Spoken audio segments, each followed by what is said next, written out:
नमस्कार स्टूडेंट्स, मैं Mayank Sharma, director physics street coaching संस्थान सहारनपुर, आपका बहुत बहुत स्वागत अभिनंदन कर रहा हूं अपने इस YouTube channel physics bye Mayank Sharma पर। आशा करता हूं कि आप लोग बहुत स्वस्थ ज़िंदगी जी रहे होंगे और यूपी पुलिस असिस्टेंट ऑपरेटर की आपकी तैयारी अच्छी चल रही होगी और बाकी जो स्टूडेंट्स हैं उनकी तैयारी भी अच्छी चल रही होगी। देखिए, आप सभी लोग जानते ही होंगे कि हमने यूपी पुलिस असिस्टेंट ऑपरेटर की साइंस की क्लासेस शुरू की हैं। उसमें हमने पहला चैप्टर भौतिक जगत तथा मापन कंप्लीट भी करा दिया है। अब ये नेक्स्ट चैप्टर की एक वीडियो आ चुकी है जिसका नाम शुद्ध गतिकी है। और अगर ये सब वीडियो आप लोगों ने नहीं देखी हैं तो वीडियो का डिस्क्रिप्शन बॉक्स चेक करें या फिर आप लोग हमारे चैनल की प्लेलिस्ट पर जा करके सारी वीडियो देख सकते हैं। पहले सारी वीडियो देखें, बाद में इस वीडियो पे आएँ। और जिन्होंने वीडियो देख ली हैं वे इस वीडियो को अंत तक जरूर देखें क्योंकि ये बहुत ही महत्वपूर्ण वीडियो होने वाली है। देखिए, उस दिन जो कराया था उससे आगे आज हम बढ़ रहे हैं। ये क्लास नंबर 8वीं क्लास है, क्लास नंबर 8। और इसमें जो हमने टॉपिक शुरू किया हुआ है उसको स्टार्ट करते हैं। देखिए, कौन सा टॉपिक स्टार्ट किया था। टॉपिक का नाम शुद्ध गति की चैप्टर था और चैप्टर में हम लोग फर्स्ट टॉपिक पढ़ रहे थे, ऋजु रेखीय पथ पर गति। अब ऋजु रेखीय पथ पर गति में हम लोगों ने सारी बातें पढ़ ली थी। अब उसमें एक ये वेग एवं चाल से संबंधित कुछ महत्वपूर्ण बातें चल रही थी, जिसमें से हमने एक बात लिखवा दी थी कि चाल तथा वेग का अनुपात सदैव 1 से बड़ा या बराबर होता है। और इसमें 2 बात और लिखवानी थी, वे उस दिन रह गई थी। आज उसमें नेक्स्ट बात लिख रहे हैं, बात नंबर 2। बात नंबर 2 क्या कह रही है। बात नंबर 2 कह रही है, यदि वस्तु का प्रारंभिक वेग u हो तथा अंतिम वेग v हो। अंतिम वेग यहां पर मैं बता दूं आपको क्या लिखना है। अंतिम वेग v हो तो वस्तु का औसत वेग। देखिए, यदि किसी वस्तु का प्रारंभिक वेग यानी कि प्रारंभिक वेग की बात करूं, मान लिया कैसे, इसको मैं आपसे समझाऊं। मान लिया कोई मोटरसाइकिल यहां पर इस बिंदु A से स्टार्ट हुई और स्टार्ट होने के तुरंत बाद उसने 35 किलोमीटर प्रति घंटा का वेग पकड़ लिया। कितने का वेग पकड़ लिया? 35 किलोमीटर प्रति घंटा का। अब वो आगे बढ़ी और इस स्थान पर आकर रुक गई, स्थान नंबर B। रुकने से पहले इसका कितना वेग था? 40 किलोमीटर प्रति घंटा था। कितना? 40 किलोमीटर प्रति घंटा। चलने के तुरंत बाद जो वेग होगा वो वेग होगा प्रारंभिक वेग, यानी कि जो वेग पहले था उसे कहते हैं प्रारंभिक वेग। रुकने के ठीक पहले जो वेग था, रुकने के ठीक पहले जो वेग था उसे कहते हैं अंतिम वेग। उसे क्या कहते हैं? अंतिम वेग। यानी कि अब जो वेग है, यानी जो पहले वेग था वो चला गया, अब बढ़ते बढ़ते 40 हो गया। अब जो वेग है वह वेग होता है अंतिम वेग। याद रखना। तो यात्रा के दौरान 2 वेग हो सकते हैं, प्रारंभिक वेग जो पहले था, अंतिम वेग जो अब है। यदि किसी वस्तु का प्रारंभिक वेग u मान लिया जाए तथा अंतिम वेग v मान लिया जाए, तब उसका पूरी यात्रा के दौरान एवरेज वेग क्या होगा, औसत वेग क्या होगा। ठीक है, तो कैसे निकालेंगे? प्रारंभिक वेग प्लस अंतिम वेग बटा 2, बस इनका एवरेज ले लिया क्योंकि 2 वेग प्राप्त हुए तो इनका एवरेज ले लो। माध्य लेना आपको लोगों को पता है, जितने भी मान होते हैं उनको उनकी संख्या से भाग लगा दो तो एवरेज मिलता है। इसी प्रकार से 2 वेग हैं, प्रारंभिक वेग और अंतिम वेग, दोनों को जोड़ दो, 2 से भाग लगा दो, क्या आ जाएगा? पूरी यात्रा का एवरेज वेलोसिटी आ जाएगी, v एवरेज आ जाएगा, यानी कि औसत वेग आ जाएगा। यह बात नंबर 2 आप लोग अपनी नोटबुक में नोट कीजिएगा। बात नंबर 3 की तरफ बढ़ रहे हैं। बात नंबर 3 क्या कहती है? बात नंबर 3 क्या कहती है? बात नंबर 3 मैं लिख दूं यहां पर। बात नंबर 3, यदि किसी वस्तु का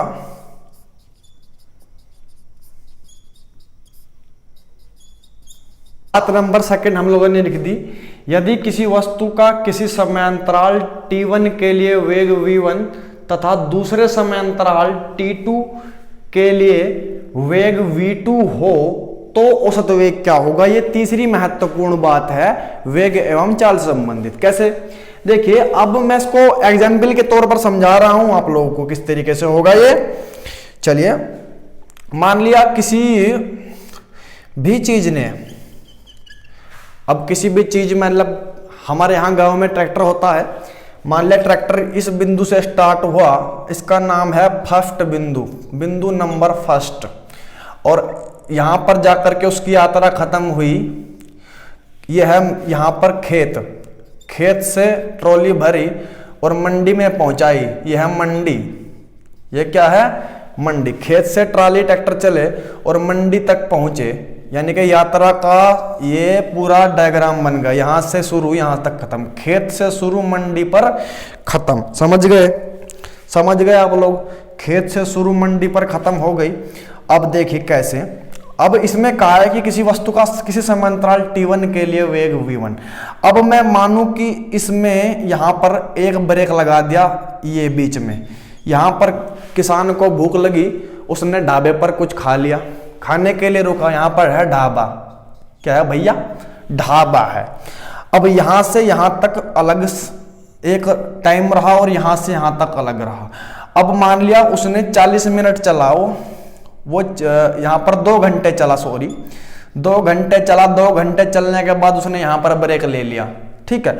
अब इसके बाद लगातार 3 घंटे चल करके वो यहां पर पहुंच गया। समझ में आ गई बात, यहां से यहां तक जाने में 2 घंटे, ढाबे से मंडी तक जाने में 3 घंटे लग गए, यानी कि पूरी यात्रा तय करने के दौरान, खेत से मंडी में जाने के दौरान उसने एक ब्रेक लिया, पहला समय अंतराल 2 घंटे और दूसरा टाइम गैप 3 घंटे का, ये है समय अंतराल। अब 2 घंटे का नाम मैंने यहाँ पर t1 रखा है और 3 घंटे का नाम क्या रखा है, t2। अब जब ये दूरी इसने इतने समय में तय करी तो इस दूरी के लिए उसका वेग भी कुछ ना कुछ रहा होगा, तो वो वेग मान लिया v1। अब ढाबे से यहां तक जाने में उसे 3 घंटे लगे तो वेग वो नहीं रहा होगा जो पहले था, कुछ और रहा होगा, क्योंकि समय अंतराल में फर्क है, ठीक है। दूरी देखिए दोनों बराबर नजर आ रहे हैं, यहां तक ढाबे से जाने में 2 घंटे लगे और यहां भी 2 घंटे लगना चाहिए, लेकिन यहां पर लग रहे हैं 3 घंटे, जबकि दूरी बराबर है, ऐसा मान लिया जाए। तो अब देखिए क्या होगा कि अब इसका मतलब यहां पर वेग कुछ कम रहा होगा, ढाबे से आगे जाने में किसान ने आराम फरमा लिया, वो आराम से ट्रैक्टर चला रहा है, अब उसको वो मजा नहीं रहा चलाने में, तो अब उसका वेग क्या होगा, कुछ न, जो पहले था वो तो रहा नहीं, मान लिया कितना हो गया, बढ़कर या फिर घटकर v2 हो गया। तो पहला समय अंतराल यहां से यहां तक यात्रा के दौरान t1 रहा यदि, और उसमें उसका वेग v1 रहा, अगले समय अंतराल में जो कि यहां से शुरू होता है और मंडी पर कहता है, उसका समय कितना रहा, लिया उसने t2 लिया और वेग क्या होगा, v2 है, तब उसका एवरेज वेज के पूरी यात्रा के दौरान, यानी कि खेत से मंडी तक पहुंचने के दौरान उसका औसत वेग क्या होगा, वो कैसे निकालेंगे, उसका फॉर्मूला है v एवरेज, औसत वेग बराबर v1 गुणा t1 plus v2 into t2 बटे t1 प्लस t2, ठीक है। ये याद रखना आप लोगों को, यानी कि पहला समय अंतराल, पहला वेग उसका समय अंतराल, दूसरा वेग उसका समय अंतराल, दोनों जोड़ दिए बटे कुल समय, ठीक है। याद रखना, ये फॉर्मूला आप लोग भूलना नहीं, ठीक है, ठीक है। ये एक प्रकार से कुल दूरी भी है, ये एक प्रकार से कुल दूरी भी है, क्योंकि चाल गुणा समय, दूरी बराबर चाल गुणा समय, तो चाल गुणा समय आ गया पहली दूरी, प्लस दूसरे चाल गुणा दूसरा समय दूसरी दूरी, तो कुल दूरी बटे कुल समय, यानी कि कुल विस्थापन बटे कुल समय। विस्थापन बटे समय किसका फॉर्मूला होता है, वेग का फॉर्मूला होता है। तो जब भी ऐसी कंडीशन लगे कि बीच में कहीं रुक गया, 3-3 4-4 पार्ट एक पूरी यात्रा के हो गए, तो जितने भी पार्ट होंगे सारे पार्टों को इस प्रकार से, अगर मान लिया कि एक और आगे बढ़ना था, तीसरा पार्ट मिल गया, v3 t3 हो जाएगा, फिर इसमें आगे v3 t3 प्लस t3 यहां पर जुड़ जाएगा। जितने भी समय अंतराल होंगे सारे समय अंतरालों का हम लोग एवरेज वेग निकाल सकते हैं इस फॉर्मूले के तौर पर, कुल विस्थापन बटे कुल समय। अब थोड़ा सा मैं यहाँ पर आप लोगों को फैक्ट बता दूं, तीनों बातें कंप्लीट हो गई हमारी। अब थोड़ा सा फैक्ट बता दूं कि जब भी हम लोग करते हैं बात चाल की, तो चाल होती है अदिश राशि और चाल का फॉर्मूला होता है दूरी बटे समय, ठीक है। क्या होता है, दूरी बटे समय। दूरी कैसी राशि है? अदिश राशि है। चाल भी अदिश राशि हुई। इसी प्रकार से वेग होता है, वेग और चाल के मात्रक एक ही हैं, लेकिन फर्क सिर्फ इतना है कि चाल अदिश राशि होती है और वेग सदिश राशि होती है, वेग की दिशा होती है। तो वेग का फॉर्मूला बनेगा विस्थापन बटे समय। क्या बनेगा? विस्थापन बटे समय, विस्थापन बटे समय, विस्थापन अपॉन समय।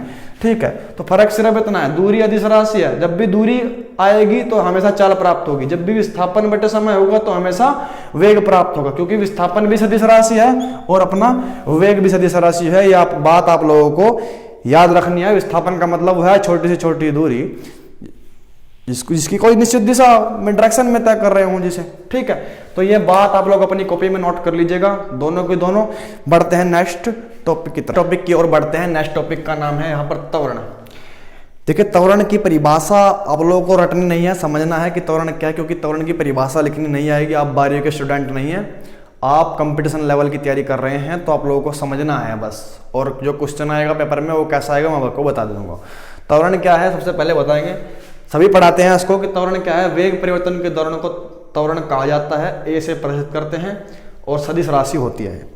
अब मैं अपने शब्दों में आप लोगों को बताऊं कि त्वरण क्या है। इसमें लिखा है कि वेग परिवर्तन की दर को, दर का मतलब होता है रेट।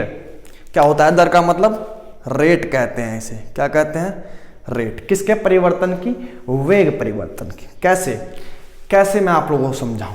देखिए, वेग में परिवर्तन का मतलब है कि वेग का समय के साथ बदलना। किसके साथ? समय के साथ बदलना। देखते हैं कैसे। अब हिंदुस्तान की सड़क की बात करूं कि देखिए, ये हिंदुस्तान की सड़क है, ये गड्ढा आ गया सड़क के बीच में, आगे चले ये ब्रेकर बना दिया, आगे चले गाय बछड़े घूमते हुए सड़क पर आ गए। ठीक है, आगे चले 4 लाइन रोड आ गया।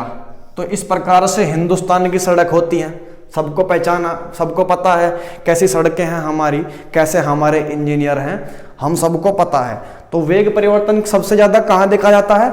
सबसे ज्यादा वेग परिवर्तन भारत देश में देखा जाता है और किसी देश में नहीं देखा जाता, क्योंकि सड़कों का तो आप लोगों को पता ही है, अब तक इतना हाल नहीं सुधार आया है। जो बनी है तो इंजीनियर साहब खराब कर देते हैं। तो सबसे ज्यादा वेग परिवर्तन कहाँ देखा जाता है? भारत में। तो सबसे ज्यादा त्वरण का एग्जाम्पल कहाँ मिलेगा? भारत में, अपने आसपास। तो त्वरण क्या है, इसको सबसे ज्यादा अगर कोई समझ पाया है तो हिंदुस्तान के लोग, अपने देश के लोग समझ पाए हैं। समझ में आ गई बात? कैसे?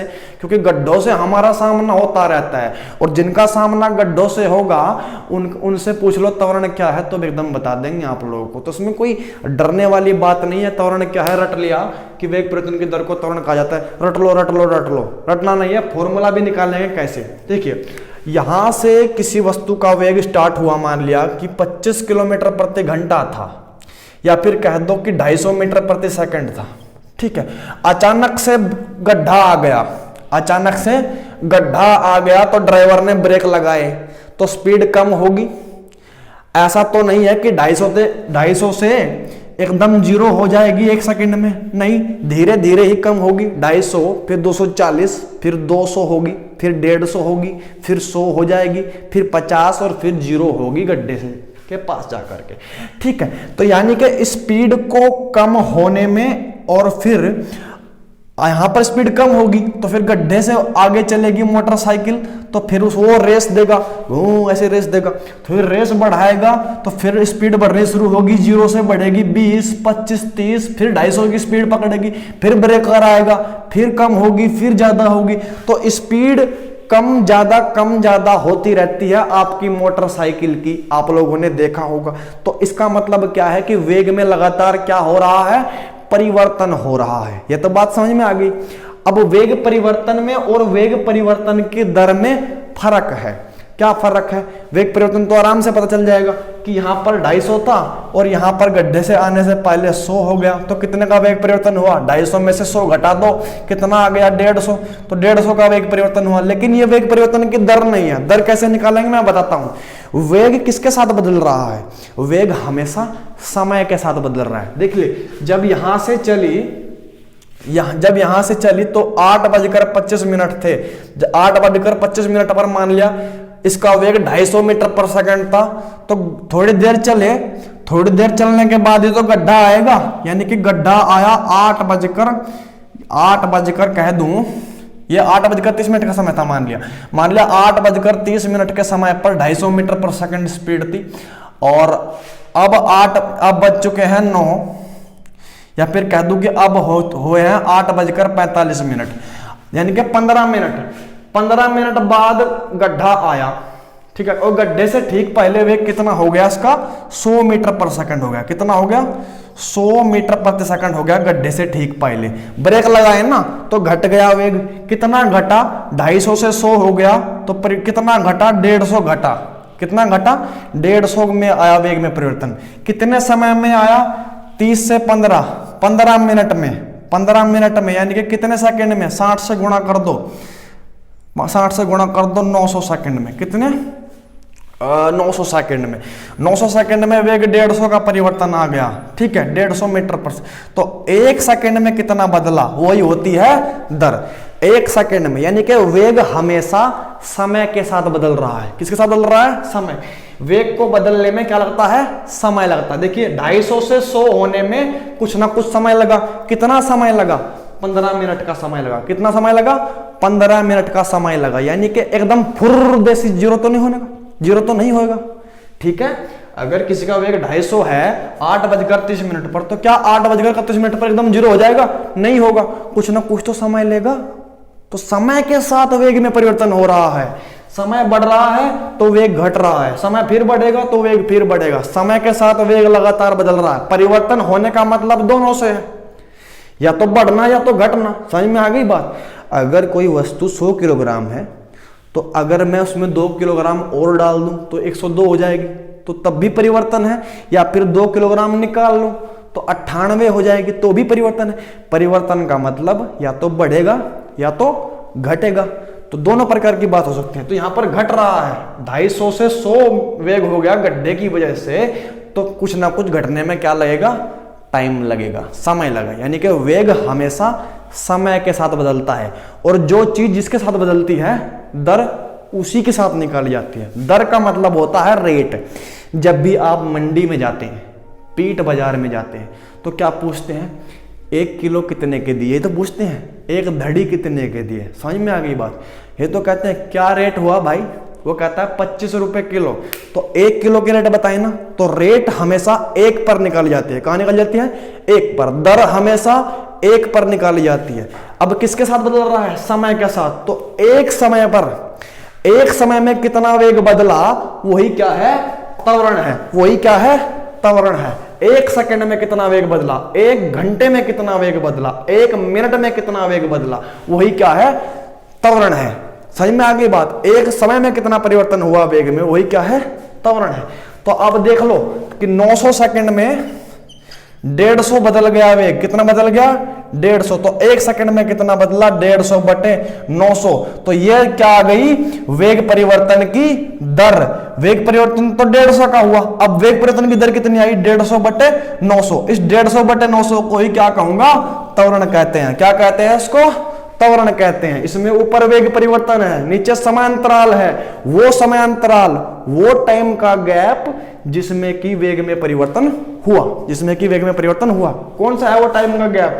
8:45 में से 8:30 घटा दे, कितना बचा, 15 मिनट का समय का गैप है। वो कितना है, 15 मिनट का समय का गैप है। तो 15 मिनट के समय में वेग इतना बदल गया, याद रखना, ठीक है। अब कहूं कि कोई समय, कोई वेग 15 मिनट में 30 मीटर पर सेकंड बदल गया, तो 1 में कितना बदलेगा, 30 बटे 15, यानी कि 2।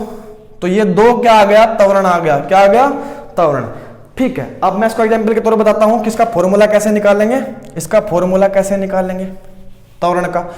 त्वरण को करते हैं ऐसे प्रदर्शित। देखिए, यदि किसी वस्तु के वेग में डेल्टा टी समय अंतराल में, क्योंकि समय अंतराल भी घट कर आएगा, इस समय में से ये घटा दिया। जब भी घटाते हैं तो छोटी चीज प्राप्त होती है, और छोटी चीज के लिए हमेशा डेल्टा लगाते हैं। तो यह अंतर, जब भी अंतर हो, जब भी माइनस कर रहे हो तो डेल्टा लगाते हैं। तो डेल्टा टी समय अंतराल में यदि किसी वस्तु का वेग कितना बदल गया, वेग में परिवर्तन कितने का हुआ, वे तो है वेग, और यदि डेल्टा लगा दूं तो डेल्टा किसको प्रदर्शित करता है? परिवर्तन को प्रदर्शित करता है, और परिवर्तन हमेशा घटाकर निकालते हैं। किस कैसे निकालते हैं? घटाकर। देखिए 250 में से 100 घटाया तो परिवर्तन कितने का आया? 150 का आया। 150 का आया ना परिवर्तन, 150 का, ठीक है। 250 में से 100 घटाए तो 150 का परिवर्तन आ गया, तो परिवर्तन भी घटाकर ही आया। तो 150 किसका मान है? वेग में परिवर्तन का मान है, तो इसको कहते हैं वेग में परिवर्तन। यदि डेल्टा टी समय के अंदर इतना वेग बदल जाए, और फिर एक समय में कितना वेग बदलेगा? डेल्टा वी बटे डेल्टा टी। तो एक के ऊपर ही तो निकालते हैं अंदर, 1 किलो कितने के दिए, तो एक समय में कितना वेग बदला, वही क्या है? वेग परिवर्तन की दर, और इसे ही कहते हैं त्वरण।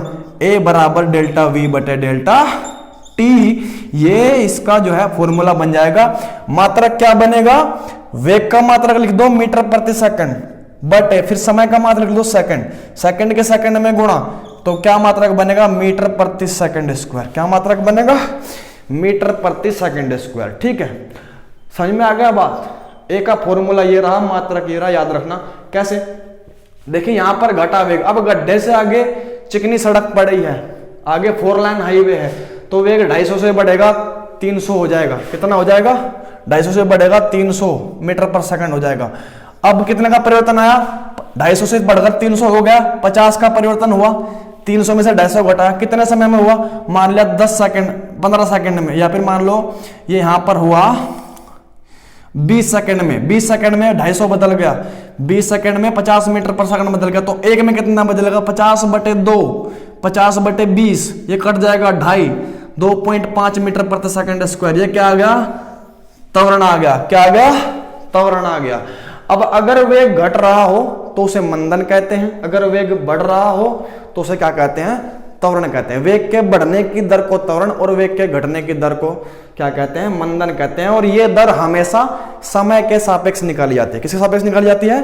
समय के सापेक्ष निकाली जाती है। समय नीचे, जिसके भी सापेक्ष निकालते हैं वो नीचे। 1 किलो कितने के दी, ये आपने पूछा होगा, तो उसे कहते हैं रेट। अनपढ़ भी जानते हैं, आप भी समझो कि एक समय में कितना परिवर्तन आया, वही क्या होता है?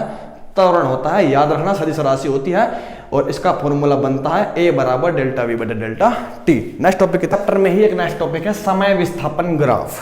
इसके ऊपर क्वेश्चन बनता ही है कंपटीशन में। कैसा बनता है? आप लोग उसको साइंटिस्ट नहीं बनना, ना ही आप 12th के स्टूडेंट हैं जो ज्यादा डिटेल में जाएंगे। हम लोग किसी भी टॉपिक की इतनी डिटेल में नहीं जाएंगे, बस इतना पढ़ेंगे जो कि जिससे कि हमारा काम हो जाए और हमारी समझ में आ जाए, और जो क्वेश्चन बने आपके क्वेश्चन पेपर के अंदर वो आप लोग आराम से सोल्व कर लेंगे, पूरी उम्मीद है मुझे। अब नेक्स्ट टॉपिक ये अपना है समय विस्थापन। अब समय विस्थापन ग्राफ में खींचकर बताने लग जाऊं तो इसी पर ये 1 घंटा दे सकता हूं पूरा। आप लोगों को मेन पॉइंट अपनी नोटबुक में नोट करना है। क्या मेन पॉइंट है बता रहा हूं आप लोगों को। कैसे? समय विस्थापन ग्राफ, जो पहला क्वेश्चन बनता है कंपटीशन में, वो बनता है कि समय विस्थापन ग्राफ किसको प्रदर्शित करता है। समय के अगर विस्थापन के और समय के बीच में मैं ग्राफ खींचूं, ग्राफ कैसे खींचते हैं? एक्स अक्ष, वाई अक्ष और जेड अक्ष सामने, तो एक्स अक्ष और वाई अक्ष पर खींचा जाता है ग्राफ। कोई से भी स्थान पर ग्राफ खींचते हैं, तो जब ग्राफ खींचते हैं तो किन्हीं 2 वस्तुओं या फिर तीन राशियों के बीच में ग्राफ खींचा जाता है। तो यहां पर किसके बीच में ग्राफ खींचा जा रहा है? समय और विस्थापन ग्राफ। जब भी 2 राशियों के बीच में ग्राफ खींचते हैं कोई तीसरी राशि प्राप्त होती है, तो कोई तीसरी राशि प्राप्त होती है। अभी क्वेश्चन बनता है पेपर में क्या, कि समय और विस्थापन के बीच में जब ग्राफ खींचें तो क्या मिलेगा? तो इसका आंसर बड़ा ही सरल है। कौन सी तीसरी राशि होगी जो मिलेगी समय और विस्थापन ग्राफ को खींचने के बाद? तो कौन सी तीसरी राशि होगी? तो हम लोगों को सिंपल फंडा अपनाना है, कोई रटना नहीं है। समय और विस्थापन किसके फॉर्मूले में आता है? वेग के फॉर्मूले में आता है। किसके? वेग के। वेग बराबर विस्थापन बटे समय। आता है या नहीं आता है? यानी कि एक बात मैंने बताई थी आप लोगों को कि कोई भी भौतिक राशि अगर ये पूछे किन किन बातों पर निर्भर करती है, तो उसका फॉर्मूला देख लो। क्या देख लो? उसका सूत्र देख लो। अब किसी ने पूछा मुझसे कि सर बताइए आप लोग कि वेग किन किन बातों पर निर्भर करता है, तो मैं क्या कहूंगा? वेग का फॉर्मूला देखूंगा। तो वेग का फॉर्मूला क्या है? विस्थापन बटे समय। तो जो भी वेग के फॉर्मूले में है वो उन्हीं बातों पर निर्भर करता है। कैसे? वेग का फॉर्मूला विस्थापन बटे समय है, तो मैं क्या कहूंगा? उसका आंसर क्या दूंगा कि वेग तो विस्थापन पर निर्भर करता है जी, वेग तो समय पर निर्भर करता है जी, बाकी किसी बात पर निर्भर नहीं करता। तो याद रखना, वेग विस्थापन और समय पर निर्भर करता है। और हमेशा जब भी क्वेश्चन पूछे कि समय विस्थापन ग्राफ या फिर कोई भी दुनिया का ग्राफ किन्हीं दो भौतिक राशियों के बीच में जो खींचा जा रहा है, तो बताओ कि वो क्या प्रदर्शित करता है, किस तीसरी राशि को दिखाएगा। तो कैसे बताएंगे कि जिसके भी फॉर्मूले में वे हो। अब यहाँ पर समय विस्थापन ग्राफ की बात हो रही है, तो समय विस्थापन किसके फॉर्मूले में आता है, वेग के फॉर्मूले में आता है ना। तो समय विस्थापन ग्राफ किसको प्रदर्शित करेगा, हमेशा वेग को प्रदर्शित करेगा। किसको, वेग को। जब भी मैं समय और विस्थापन के बीच में ग्राफ खींचूंगा तो कौन सी तीसरी राशि मिलेगी, उस राशि का नाम होगा वेग, क्योंकि वेग के फॉर्मूले में समय और विस्थापन आता है। अब इससे जुड़े कुछ फैक्ट बता दूं आप लोगों को, कैसे करेंगे कि जब भी यहां पर वेग के विस्थापन समय ग्राफ की बात करी जाए तो हम लोगों को क्या प्राप्त होगा, वेग प्राप्त होगा। और वेग की मैं आप लोगों को एक यहां पर बता दूं कि यदि गति किसी भी वस्तु की एक समान गति हो, यानी कि अगर किसी ने 30 किलोमीटर प्रति घंटा की गति से स्टार्ट किया और आखिर तक पूरी यात्रा के दौरान कहीं भी उसका वेग कम नहीं हुआ, अमेरिका के हाईवे पर चल रहे हैं, अमेरिका के, यूएसए के, रशिया के, रूस के हाईवे पर चल रहे हैं आप लोग, तो कहीं भी वेग कम करने की जरूरत नहीं है। यहां से 120 की स्पीड चढ़ा दी तो आखिर तक 120 चलते जा रहे हैं भैया, कहीं भी ब्रेक लगने का नाम नहीं है। तो वेग क्या है, एक समान है। वेग क्या है, एक समान है। जब भी वेग समान होता, वेग एक समान होता है तो वेग में कोई परिवर्तन नहीं होता। यहां भी 120, यहां भी 120, कोई परिवर्तन नहीं है। और जब भी वेग में परिवर्तन नहीं होता तो त्वरण भी नहीं होता। जब भी गति एक समान होती है तो त्वरण क्या होता है, शून्य होता है, शून्य। समझ में आ गई बात। तो वेग में परिवर्तन नहीं है, वेग एक समान है, चाल एक समान है।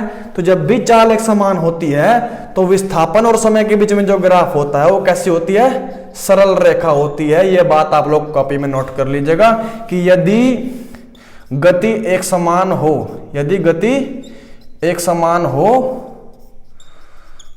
तो ग्राफ एक सरल रेखा होगा। तो ग्राफ एक सरल रेखा होगा, याद रखना, ये पॉइंट नोट कर लो। यदि समय विस्थापन के बीच में ग्राफ तब खींचा जाए जबकि गति एक समान है तो ग्राफ कैसा होगा, एक सीधी रेखा इस टाइप की होगी। याद रखना, समझ में आपके बात आ जाएगी। ठीक है, सरल रेखा होगी ग्राफ एक, ये पॉइंट नोट करना। और यदि गति परिवर्ती हो, भारत की सड़कों पर, इंडिया की सड़कों पर कभी 120, फिर झोटा सांड बीच में आ गया, 108 हो गई, फिर स्पीड आ गई 140 हो गई, फिर गड्ढा आ गया 90 होगी, तो गति लगातार बदल रही है, गति लगातार बदल रही है, त्वरण भी होगा, 100% होगा। तो जब गति बदल रही हो, गति परिवर्ती हो, तब ग्राफ कैसा होगा, तब ग्राफ वक्र होगा। यदि गति परिवर्ती हो तो समय विस्थापन ग्राफ, तो समय विस्थापन ग्राफ एक वक्र होगा, कर्व होगा। याद रखना, ये दोनों पॉइंट नोट कर लीजिएगा कॉपी में। हाल तो यही है, पूछा जाएगा कि समय विस्थापन ग्राफ किसके बीच में खींचा जाता है, ये हमेशा वेग के लिए खींचा जाता है। किसके लिए, वेग को प्रदर्शित करता है। याद रखना, पॉइंट नोट करना कॉपी में। नेक्स्ट देखते हैं, नेक्स्ट टॉपिक का नाम है वेग समय ग्राफ। वेग समय ग्राफ। देखिए, इस पर भी प्रश्न यही बनता है कि वेग समय ग्राफ, अगर वेग के और समय के बीच में मैं ग्राफ खींचूं तो कौन सी राशि प्राप्त होगी। तो अभी ट्रिक बताई मैंने, अभी आप लोगों को ट्रिक बताई, रटनी नहीं है, याद रखनी है। ट्रिक क्या है कि वेग और समय किसके फॉर्मूले में आता है, त्वरण के फॉर्मूले में आता है। किसके फॉर्मूले में आता है, त्वरण के। कैसे, त्वरण बराबर वेग परिवर्तन बटे समय। बात वही है, अरे वेग में परिवर्तन भी तो वेग ही होता है बटे समय। ठीक है, अरे किसी चीज में, कोई चीनी का कटोरा है, चीनी का कटोरा 10 किलोग्राम आती है, उसमें मान लिया चीनी 5 किलोग्राम आती है, 5 में से 1 किलो चीनी निकाल ली, 4 किलो चीनी बची तो चीनी ही, 1 किलो क्या निकाली, वो भी चीनी ही निकाली। तो इसी प्रकार से कह रहा हूं ना कि वेग में परिवर्तन भी तो अपने आप में एक वेग ही है नहीं है। तो वेग और समय के बीच में जब ग्राफ खींचा जाता है तो क्या मिलता है, त्वरण। हम लोगों ने ट्रिक से पढ़ लिया। ठीक है, रटना नहीं है बिल्कुल भी कि वेग और समय के बीच में ग्राफ खींचा जाता है। तो ऐसा चीज देख लो ना, इसके फॉर्मूले में वेग और समय किसके फॉर्मूले में आते हैं, त्वरण के। तो वेग और समय के ग्राफ से हमेशा कौन सी राशि प्राप्त होती है, त्वरण प्राप्त होता है। ठीक है, अगर यहाँ पर वेग एक त्वरण एक समान है तो ग्राफ एक सरल रेखा होगी। वही बात है, बिल्कुल फिट जो उसमें आती है। तो ये वीडियो यहाँ पर बहुत लंबी हो चुकी है, और चाहो मैं चाहता था तो इस चैप्टर को इसी वीडियो में कंप्लीट करा देता। तो अगर मैं कंप्लीट कराना चाहता तो वीडियो कम से कम 40 मिनट की हो जाती, और लोग लंबी वीडियो को पसंद नहीं करते हैं, आप लोग सपोर्ट नहीं करते हैं जब मैं लंबी वीडियो डालता हूँ सिर्फ। तो आज की वीडियो को यहीं पर एंड कर रहे हैं। इतनी बात आप लोगों ने सीख ली, आपके लिए बहुत है।